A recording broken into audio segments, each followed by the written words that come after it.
வணக்கம். லாஸ்ட் கிளாஸில் ச வரிசை பார்த்தோம்.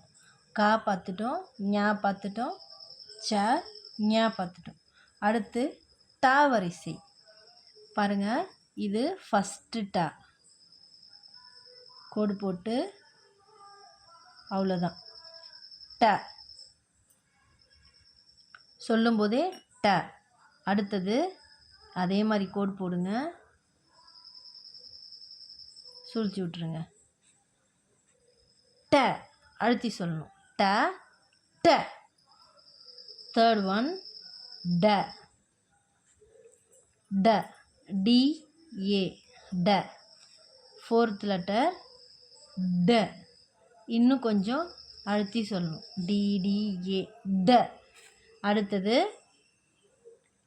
இப்படி ஒரு போட்டு பக்கத்தில் போட்டால் ந, 3 சுழி ந. ட ட ட ட ந. மறுபடியும் சொல்கிறேன் பாருங்கள். ட ட ட ட ந. திரும்பவும் எழுதி காட்டுறேன் பாருங்கள். ட ட ட ட ந. Thank you.